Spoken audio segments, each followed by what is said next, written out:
Albert Einstein once said, everybody's a genius. But if you judge a fish by its ability to climb a tree, it will live its whole life believing that it is stupid. Ladies and gentlemen of the jury, today on trial we have modern day schooling. Glad you could come. Not only does he make fish climb trees, but also makes them climb down and do a 10-mile run. Tell me, school, are you proud of the things you've done?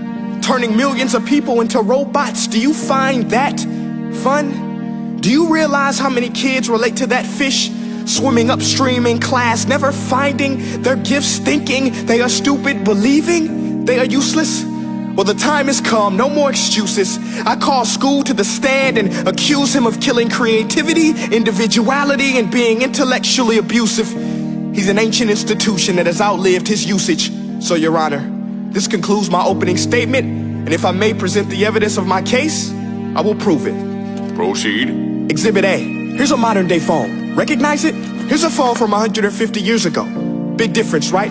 Stay with me. Here's a car from today, and here's a car from 150 years ago.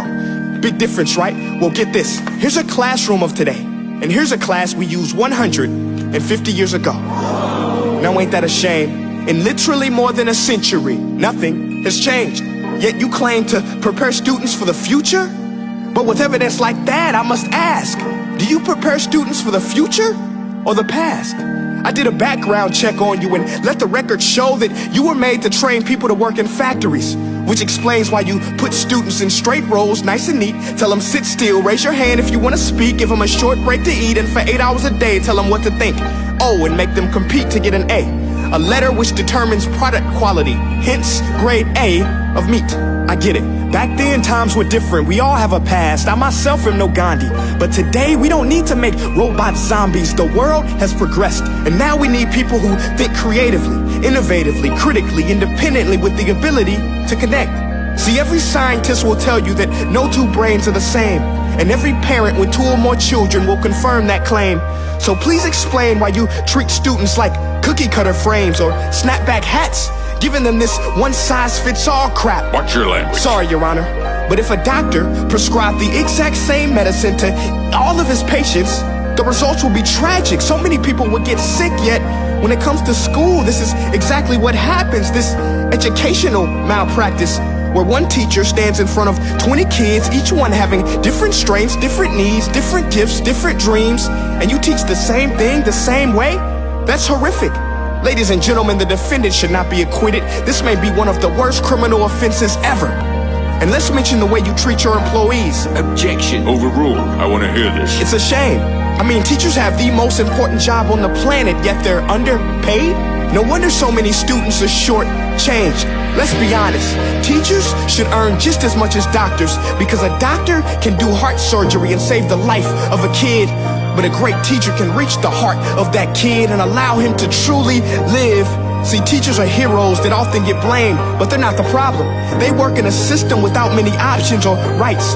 Curriculums are created by policymakers, most of which have never taught a day in their life. Just obsessed with standardized tests. They think bubbling in a multiple choice question will determine success. That's outlandish.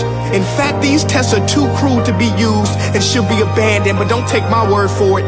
Take Frederick J. Kelly, the man who invented standardized testing, who said, and I quote, "These tests are too crude to be used and should be abandoned." Ladies and gentlemen of the jury, if we continue down this road, the results will be lethal. I don't have much faith in school, but I do have faith in people. And if we can customize healthcare, cars, and Facebook pages, then it is our duty to do the same for education, to upgrade it, change it, do away with school spirit, because that's useless unless we're working to bring the spirit out of each and every student. Let's give every gift an equal chance. I know this sounds like a dream, but countries like Finland are doing impressive things. They have shorter school days, teachers make a decent wage, homework is non-existent, and they focus on collaboration instead of competition. But here's the kicker, boys and girls. Their educational system outperforms every other country in the world. Other places like Singapore are succeeding rapidly. Schools like Montessori, programs like Khan Academy, there is no single solution. But let's get moving, because while students may be 20% of our population, they are 100% of our future. So let's attend to their dreams and there's no telling what we can achieve. This is a world in which I believe, a world where fish are no longer forced to climb trees. I'll rest my case.